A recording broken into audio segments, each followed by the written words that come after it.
Hello, my name is Jasmine Hargrove. I'm from the class of 2007. And since leaving Hill, I went to Spelman and I majored in physics. From there, I went to Clark Atlanta University where I got a master's in physics. And I've been working in patent law for the past 7 years. And most recently, last year, I graduated from Mercer University with a degree in a master's in organizational leadership with a concentration in change management. And today, my chapel talk will actually be about moving beyond my comfort zone and confronting my fears. Some of you may know during my time at the Hill School, I was on the cross country team. That was by far my favorite sport.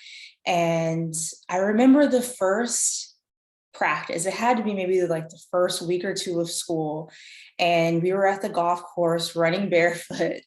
And it was really hard for me because I had run cross country before in middle school, but I didn't do it in 8th grade. So I was really, really out of shape. And I just remember like just struggling up this one hill. And Mr. Ralston came up to me and he told me something to the effect of I would need to stretch myself beyond my comfort zone if I really wanted to accomplish something great or to, just be on the team in general. And at first it took me aback because I was just like, what? I'm working really hard. But for whatever reason, that one thing that he told me that one day has like popped up into my head at like various points of my life. And I think that mindset of just having just a little more grit to get through some of the hard times has really helped me change my perspective on a lot of situations that I encountered along the years. And one of the things that happened for me was that when I first started college, I was pre-med and I was a biology major.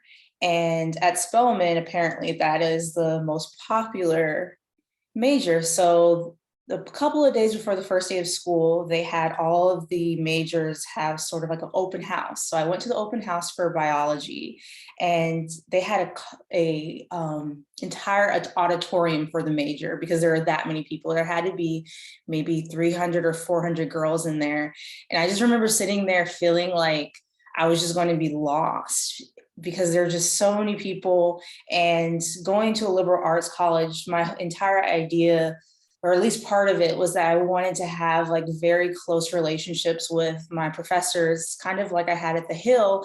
And being in that auditorium, I just couldn't see that happening. And one of the things that I remember I had in my head right before I started college was that I felt like physics was really, really hard. And that it was something that I could never major in. But for whatever reason, being in that situation, it gave me the courage. So I went to my advisor, I changed my major to physics, and I ended up going to the physics open house. And I think I was the only person there. And it actually ended up being a great decision for me because I was able to get a lot more one-on-one attention with my professors. I was able to get a lot of opportunities in labs to do research. And I was also able to stretch myself beyond what I thought I was capable of. And I'm not even going to lie, like majoring in physics was extremely difficult. There were many times, especially during the first 2 years, where I really wanted to change my major to anything, whether it was women's studies, math, history, like I was ready. But I'm glad that I was able to persevere through that. And it kind of like showed me what I truly was capable if I just stopped believing in some of the negative thought patterns that were going on in my head. And so after I finished college, I decided that I wanted to, I guess, be more active because I definitely wasn't on any teams in college. And I met someone that was a Zumba instructor. Now, leading up to that, I always had in my head that Zumba wouldn't be fun, that, I don't know, it just wasn't cool enough for me. Growing up, I had taken dance classes, ballet, African dance, hip hop dance. I was even on the step team at the Hill School.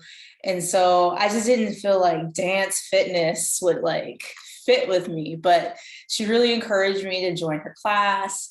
And like, even after like that first day, I was like, this is where I belong. And it led me to creating lifelong relationships, to going to other classes and other dance fitness paradigms that really not only like expanded my view of what fitness and what dance could be, but also helped me increase my confidence and my ability just to be fully myself in front of people that I do or don't know.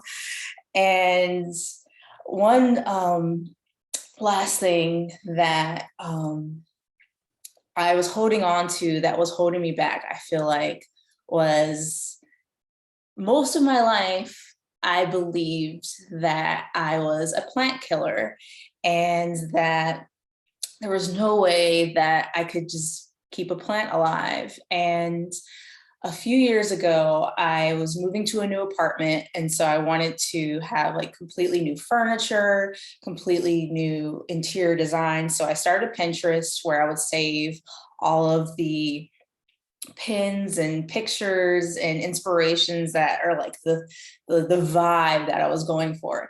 And I went back and looked through it and I noticed that most of them had plants in them. And so it kind of gave me the courage to say like, okay, well, maybe I should like decorate with plants. And it kind of like started this like Pandora's box of like plant shopping, but it also really taught me like a lot of things that I didn't think it would, like just the process of like being able to trust the process, and also like having the ability to like deal with loss. Like there's definitely some plants that I had to let go that died on me along the way, whether it was due to my own doing, them not liking my lighting, or being infested by like random bugs, like all these different things would happen. But throughout the process, there were also so many of my plants that flourished and were beautiful, and some of them even bloomed inside of my house. And so from there, it made me think that even more was possible. So I started a container garden on my patio. I started growing cucumbers and tomatoes and cayenne peppers and bell peppers like at my apartment. And I even had hydroponic basil at one point before it got too hot. And this entire process, it just kind of showed me like, if I actually reframe my thinking and get out of whatever box that I believe that I'm in or someone else has put me in, and get and confront those fears head on, that I'm actually able to accomplish way more than I ever thought was possible.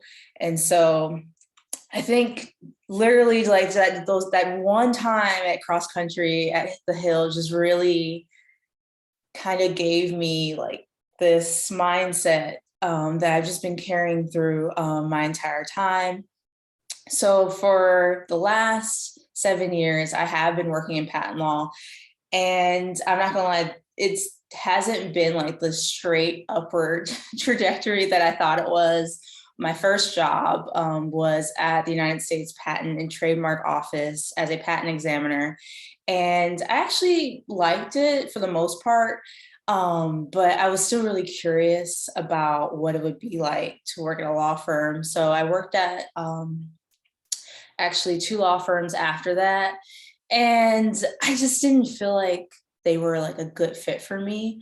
But I will say that during those experiences, there were so many times that I had to like go beyond my comfort zone, do things that I never thought I would do, learn new ways of like doing things, new ways of thinking. And now that I'm in a role at a corporation as a patent analyst, all of those things have like prepared me. Like even in the moment when I was at the law firm and at the patent office, like I was just what is this going to lead to? Like, I kind of like it, but I don't feel like I'm in the right place. And like, I finally feel like all of those experiences have prepared me for what I'm doing now, because now I'm in a situation where we have hundreds of clients and I get a new project pretty much every day. And it's going to be usually in like computer science or computer engineering, but I don't know anything about the project or the invention going into it.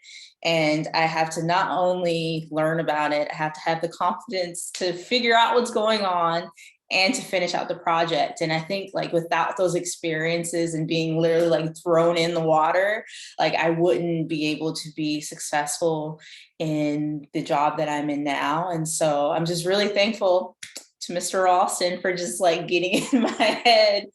And yeah, so move beyond your comfort zone and confront your fears. Thank you.